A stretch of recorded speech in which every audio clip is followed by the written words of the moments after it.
Ана, аттаңғыла. Жапырт атқа мендік. Анан адатындай тамаша өтті. Алтыны шылдыңдап. Жайында дейді. Алтылар мал бағып тоғды олычу. Атасы Макем чепең деген жеңілік шеле. Күйгім талаш. Макем жаз отырғаны қава қавасат. Көкте өті артынан қоша келгенін байқабаптыр. Bir оқымда артына қараса чочойып қарап отырған қарышқыр көрінеді көзіне. Ба деп çalқасынан кеттір. Бұлғанып дейді. Ду күліп қалдық. Алты ошол күстер өлген екен деп қойды. Жылдырып.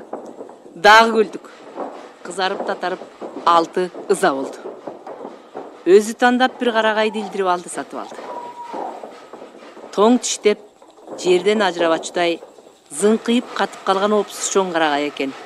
Жер мерменен қошо сүйреп кетшідей, сандарынан қой таштай бұлчыңдар түйіліп шыға түшіп, маңдайында алақан тағындай қашқасы бар сұлу жерде чирене тартып жүнөді.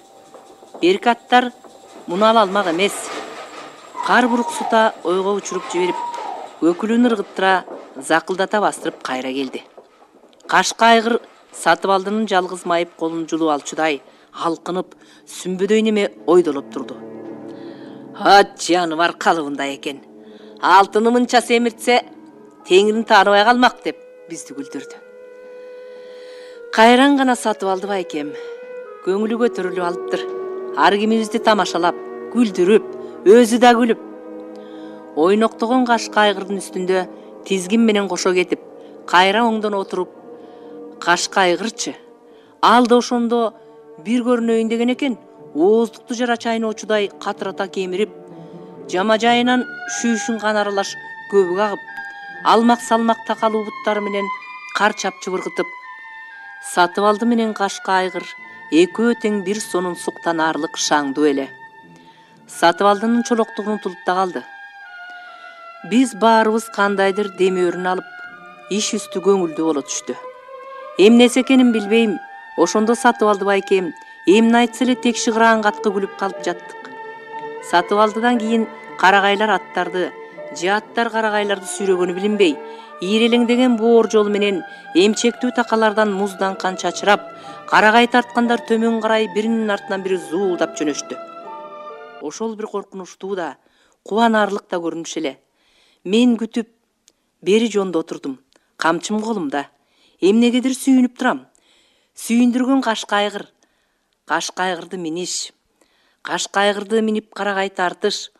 О, бул оңой жумуш эмес. Балдардын эч бирөөнө берилген жок, мага берилди. Мени атка чыйрак дейт Сатыбалды. Сатыбалды байкем учурмага дагы барып келди. Утурлап бастым. Кашка айгырга мени мингизип жатып айтты. Камчы салба, ойна кой. Килейген айгырдын үстүндө тоо мингенсип отурдум. Карагай өтө зор болчу. Таманын жымылдатып аарчып коюшуптур. Сатыбалды байкем өз илип берди. Чу, чу, чу. Карагай ордунан козголгондо жанын чыгара баскансып каргычырады. Опсуз чоң карагайды кашка айгыр чирене тартып, эңкейиштете алып баратты. Бир аз бара түшкөндөн кийин эле Кудай урду. Айгырдын да сүйрөлгөн карагайдын да жүрүшү ылдамдап, уламдан улам күчөй берди. Мен адегенде эчтеме оюмда жок. Демейки карагай тартуудагы ылдамдык деп ойлоп турмун. Артымдан үндөр чыкты. Огдай! Огдай колдо! Кокуй, кокуй! Тарт өдө, тарт өдө! Анан элирген айгырдын багалчагына карагай тийдиби? Сырагы тебир мөңкүп алып ала качты. Артынан кууп алган карагайдан жаны калбай үркүп жолдон бурулуп, жануур менен ызылдап жөнөдү. Айгыр учуп баратты. Мен тизгинди тигиндей, мындай тартууну да унутуп, какшаткан шамал көздөн жашыргып, алдыда ак чийдин чоң суусу аккан капчыгай бийик, тик. Кашка айгыр ошону көздөй зуулдап келатты. Жаныбар кашка айгыр оң тоюн таппай келаткан экен көрсө, бир кооган алда сезиптир. Капчыгайдын кырына кандай жетип калганын билбейм. Үйрөткөн немедей капчыгайды миз кырына жетер жетмексен келгенде ойт берип сол жакка чыга бергени. Башынан алыс карга сойлоп түштүм. Өлгөн экенмин деп эсим чыгып кетти. Ордуман тура калдым. Жан жиптен жырык көзө чыгып кетиптир. Карагай быркыста кар жиреп, кудум ыргыткан найзадай абада калкый учуп бараткан экен. Ал уламылды ыйлап барып, чоң суунун арка өзүнө тикесинен сайылып түштү. Каш кайгыр жан алгыч душманын жеңип кутулуп, жаны тынчыгандай бир аз акыл токтотуп, тиги карагай түшкөн ак чийдин чоң суусу тарапка шамдай күйгөн эки кулайыгын сая тиктеди. Карагайчылар бүлүк түшүп, аттуу жөөлү жапырт бери чуркап калышкан экен. Сатып алды баарынын алдында түшүп калган менин тумагымды чолок колтугуна кысып, эмне дээрин билбей далбактап чаап келатат. Бабедин, айланайын Бабедин. Гимнастеркасынын алкасы чечилип, шимилген арык неменин жүзү ого бетер кумсарып кетиптир. Куп-куу атынан ыргып түштү. Эч жериң оорубадыбы? Амансыңбы? Деп чебеленип, үйрүлүп шашып пушуп апаптап жиберди. Ордуман тургузуп, жерге үштү күрттү. Аңгыча калгандар келишти. Ой тобо дешип, менин сыйкыр менен аман калганымды айтышып, бир дары жаныбар мал болбосоң кое кал дешип. Каш кайгырды мактоого сөз таба албай, аны бир карагай түшкөн өйүздү бир карашып, айран таңдай шыкылдатып жатышты.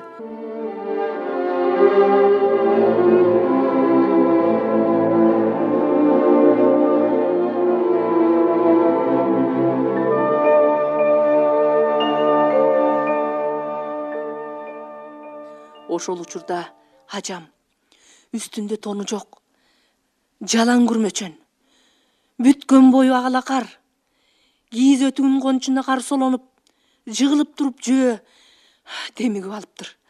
Ал тегеректеп турган элди жарып кирип, жеңи башыма солонгон карды силкип, жардаган элдин ортосунда күнөөлүдөй жер карап отурган мени көрүп, көргөн көзүн шемдегендей маңдайыма бир саамга тура калды. Көзү алайып, көрсө мени зыян болдубу деп ойлоп, элдин жыйылышын дагы ошого жоруган экен. Кеп сөз жок. Деп ыйлап келип, мен орой кучактап, көкүрөгүнө басып, ошол буркураган үнү менен жүрөгүндөгү бардык датын айтып түшүндүрүп жаткансып, көпкө кое бербей турду. Анан күйүгө солуктап, эң кымбат жоголгон нерсеси колуна тийгендей, аны эми колдон чыгарбачудай, бардык жакшы көрүүсүн айтпай түшүндүрүп, бетимен чоло жер калтырбай өбө берди. Тургандар шалдайышып, жеңемин жоругуна айран калышты. Мурда антпеген немеле да, унчукпай карап турушту. Тебире окумда бозала болуп ыйлаган жүзү менен жоолугу шыпырылып жүрөт. Жел учуруп сеңселген саамайын жайына коюп, эсине бир унуткан нерсе түшкөндөй башын жулуп көтөрдү. Демейде алдыларынан кыя басып өтпөгөн сакалдууларды тыйынча көрбөй түз эле сатып алдыга атып тийди. Мында кишинин баары тукум курут болсун дейсиңерби? Тырмактай баланда карагайдын атына мингизесиңерби? Фронтко! Атасын да фронтко! Агасын да фронтко, өзүн да фронтко! Фронт эмне? Жалгыз ушул экөөбүз үчүн бекен? Жеңем ачуусуна думугуп, жан кештиленип, фронт сатып алдынын биринен бетер гана ызырынды. Фронтуңардын өлүгүн.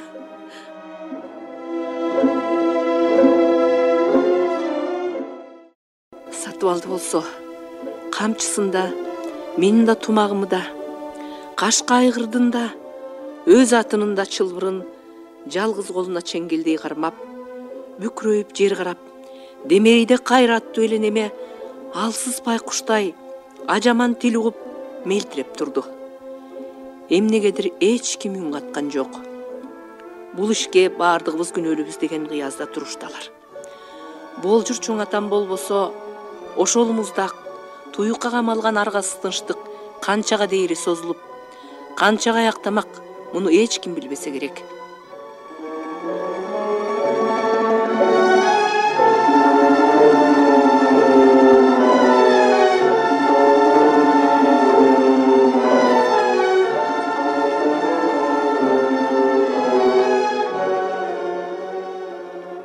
Ажам жекеле сатып алдыны каптап тим болбой, кимгедир белгисиз бирөөнө ызырынып, анын колуна азыр өлүп берчүдөй, жаман сөзүн аябай баардыгынан аша кечип сүйлөнө берди. Беркилер да кызык. Минтереп дегенсип бирде бирөө унчугуп коюшпайт. Баштарын салаңдатышат. Ажаркүл балам, деди Болжур. Жаранын оозуна тийип албайын дегендей чебердеп. Сен антпе. Жакшы келиним элең, жакшы келиним бойдон кал. Сени да түшүнүп турабыз. Кантебиз? Бала аман калды, Олжо ошол. Сатыбалды кара санаган жок. Уруш деген уруш. Жеке сага эмес, жумурай журтка келген апаат. Урушта киши өлөт. Уруштун расми ошол балам. Болжур дагы бир нерсе айтчудай, оозун эптеп келатып, бирок атын моюнга бир чаап, бурулуп кетти.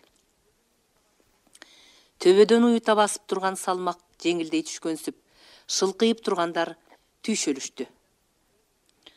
Ажам обу жоктонуп, кайра буркурап боздоп. О, журт, эмне унчукпайсыңар? Эмне унчукпайсыңар дейм деп жин тийгенсип кыйкырды. Бир аздан кийин эл өйдө карагай кескен жакты көздөй чубап жөнөштү.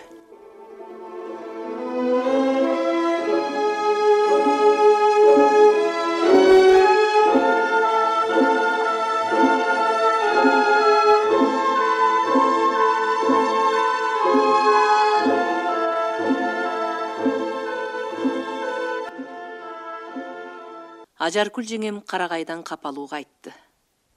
Адамдын өзгөрүшү бат элекен. Аз гана убакыттын ичинде мынчалык болуп кетерин ким билиптир. Дарт ичине түшүп кеткендей кабак ачылбайт. Ошентип жүргөн кезде ажамдын капасын Каныйпа ого бетер күчөтүп кетти. Биз баарыбыз карагай кескенден келдик. Ошондон кийин эле Каныйпа кетет деген сөз тарады. Мен Каныйпа кетет тукканда өзүмчө туталанып кызык болдум. Эмне үчүндүр Каныйпанын ак чийделе жүргөнүн дегдеп каалайм. Өзүмчө жүрүп бушайман болом.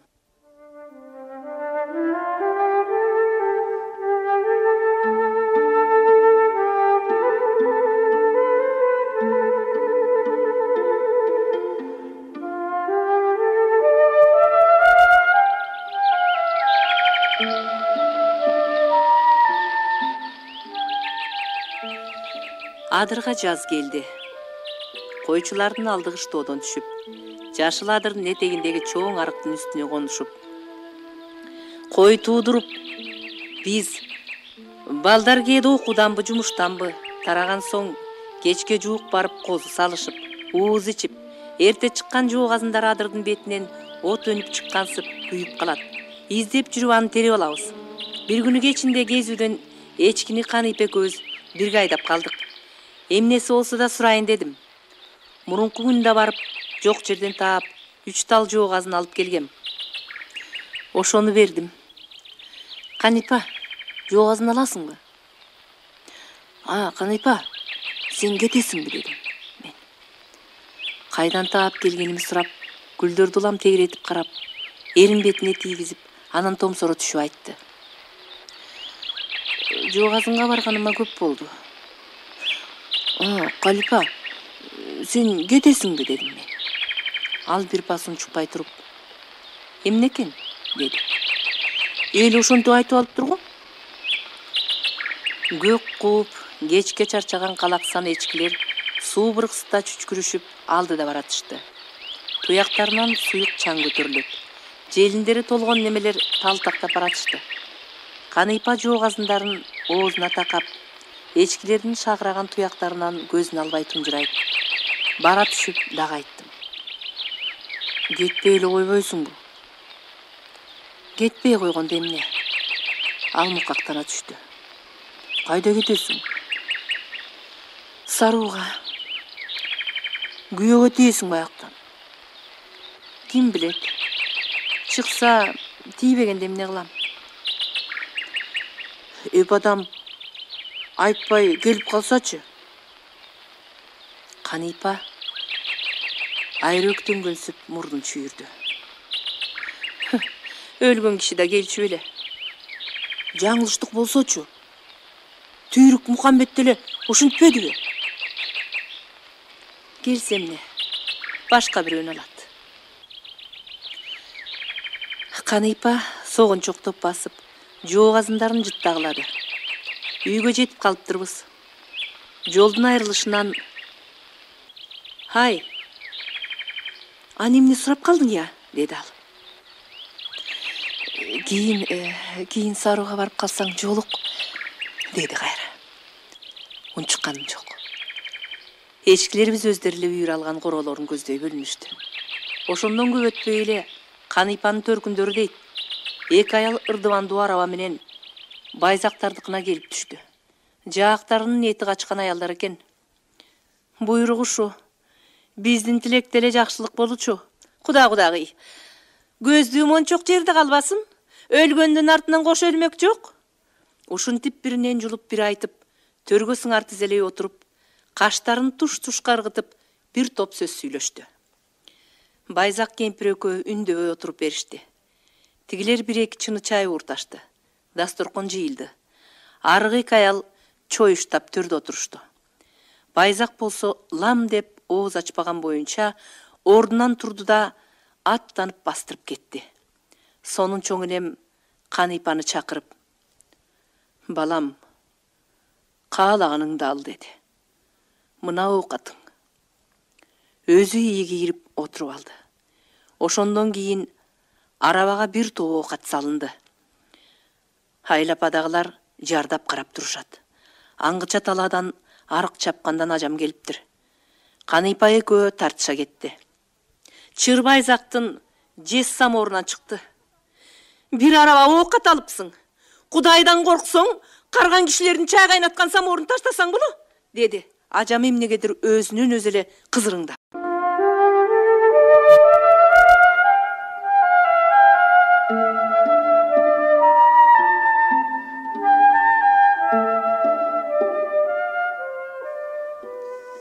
Урматтуу каармандар, сиздер адабиятты уктуруубуздан кыргыз эл акыны Омор Султановдун Ак жол повестин уктуңуздар. Көркөм окуган Шайгүл Алсейитова.